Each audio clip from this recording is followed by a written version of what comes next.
Good evening students, स्वागत है आपका केमिस्ट्री की क्लास में।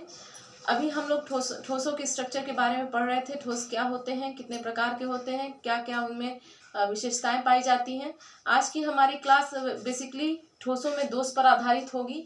अभी तक हम लोगों ने ठोसों के स्ट्रक्चर, कैरेक्टर्स और टाइप्स को पढ़ा। आज हम पढ़ेंगे ठोसों में दोष या डिफेक्ट्स इन सॉलिड्स।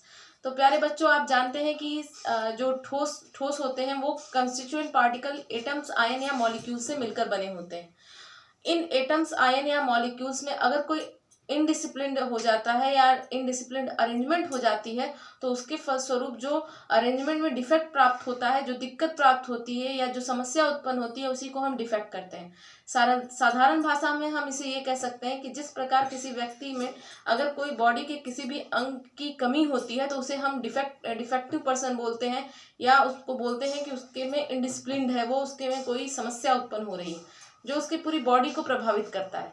ठीक उसी प्रकार से अगर सॉलिड में जो कॉन्स्टिट्यूएंट पार्टिकल है, अगर उनका अरेंजमेंट डिसिप्लिन्ड ना होकर के इनडिसिप्लिन्ड हो जाता है, यानी वो अगर एक लाइन में या डिसिप्लिन करेक्टर्स में नहीं चल रहे होते हैं या इनडिसिप्लिन्ड हो जाते हैं, तो इस प्रकार की प्रक्रिया को या इस प्रकार की व्यवस्था को हम क्या बोलते हैं, डिफेक्ट या दोष बोलते हैं। आप ये जानिए बच्चों कि सबसे पहले जो सॉलिड्स होते हैं उनमें जो डिसिप्लिन्ड अरेंजमेंट होता है वो आदर्श तापमान पर ही होता है, यानी कि वह आइडियल ही कहे जा सकते हैं 0 डिग्री केल्विन पर। वातावरण में सामान्य स्थिति में डिसिप्लिन्ड ठोसों का मिलना थोड़ा मुश्किल होता है या वो मिल नहीं सकते हैं। इसका मतलब हम ये कह सकते हैं कि जो इनडिसिप्लिन्ड स्ट्रक्चर होता है ठोसों का, यानी प्रत्येक प्रकार के ठोस में कोई ना कोई विकृति जरूर पाई जाती है जो उसकी प्रॉपर्टीज को क्या करती है, इफेक्ट करती है या प्रभावित करती है। तो आइए समझने का प्रयास करते हैं कि डिफेक्ट क्या कहा जाता है या दोष किसे कहते हैं। तो हमारा जो टॉपिक है वो है डिफेक्ट इन सॉलिड या ठोसों में दोष। तो जैसे बच्चों आपको पता है कि सॉलिड्स दो प्रकार के हो सकते हैं, एक होता है क्रिस्टलाइन सॉलिड और दूसरा होता है नॉन क्रिस्टलाइन सॉलिड। तो पहले जो डिफेक्ट होते हैं वो क्रिस्टलाइन सॉलिड में ही प्राप्त किए जाते हैं, क्योंकि क्रिस्टलाइन सॉलिड में जो कॉन्स्टिट्यूएंट पार्टिकल होते हैं उनका अरेंजमेंट क्या होता है, डिसिप्लिन्ड होता है। तो आइए देखिए कि जो सॉलिड्स होते हैं वो क्रिस्टलाइन सॉलिड को हम लेंगे। इन्हीं क्रिस्टलाइन सॉलिड की जो स्थिति होती है या जो इनका स्ट्रक्चर होता है वो किससे मिलकर बने होते हैं, एटम्स से, या वो मॉलिक्यूल्स से भी मिलकर बने हो सकते हैं, या वो आयन से भी मिलकर के बने हो सकते हैं। जैसा कि मैंने आपको पढ़ाते समय बताया था कि एटॉमिक सॉलिड्स भी हो सकते हैं, मॉलिक्यूलर सॉलिड्स भी हो सकते हैं और आयोनिक सॉलिड्स भी हो सकते हैं। ठीक इसी प्रकार से इन एटम्स, मॉलिक्यूल या आयंस को हम क्या कहते हैं, सीपी या अवयवी भाग या कॉन्स्टिट्यूएंट पार्टिकल भी कहते हैं। जब इन्हीं कॉन्स्टिट्यूएंट पार्टिकल में क्या हो जाता है, पहले तो इनका अरेंजमेंट क्या होता है, डिसिप्लिन्ड अरेंजमेंट होता है। डिसिप्लिन्ड अरेंजमेंट होता है यानी ये कॉन्स्टिट्यूएंट पार्टिकल एक दूसरे से एक रेगुलर व्यवस्था में या एक डिसिप्लिन व्यवस्था में क्या होते हैं, अरेंज होते हैं। लेकिन जब इन कॉन्स्टिट्यूएंट पार्टिकल का जो डिसिप्लिन्ड अरेंजमेंट है वो गड़बड़ हो जाता है या कोई दिक्कत उत्पन्न होती है, यानी यह जो अरेंजमेंट हो जाता है वो क्या हो जाता है, इनडिसिप्लिन्ड हो जाता है, तो हम क्या बोलते हैं, इसी इनडिसिप्लिन्ड, अगर मैं यहाँ लिख दूं कि indisciplined arrangement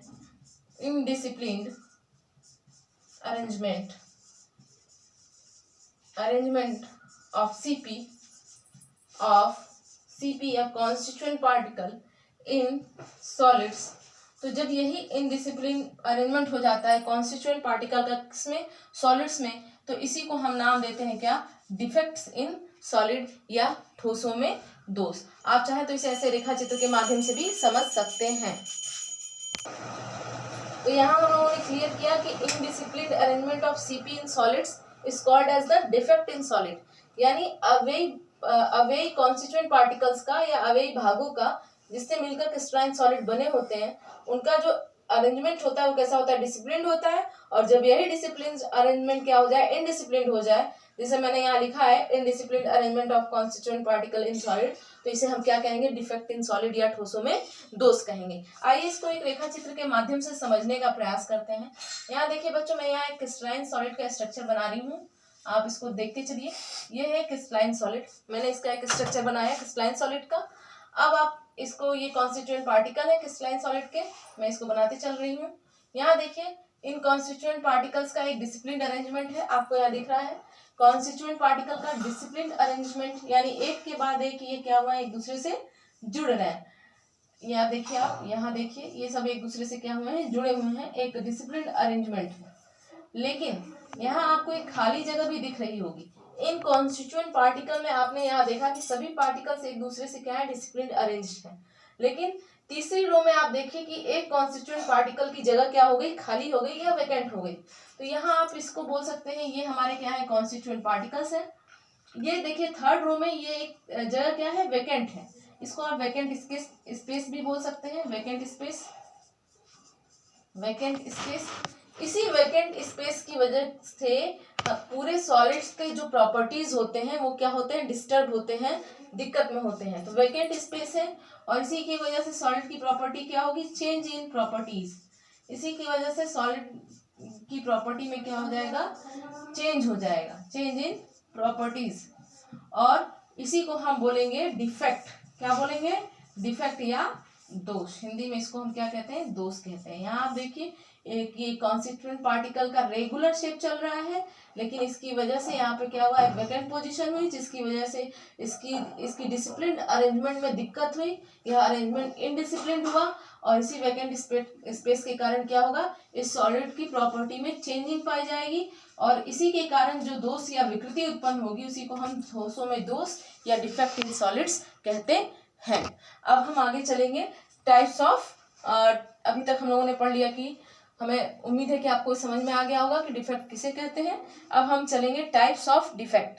type of defect कितने प्रकार के होते हैं। तो आइए बच्चों चलते हैं टाइप्स ऑफ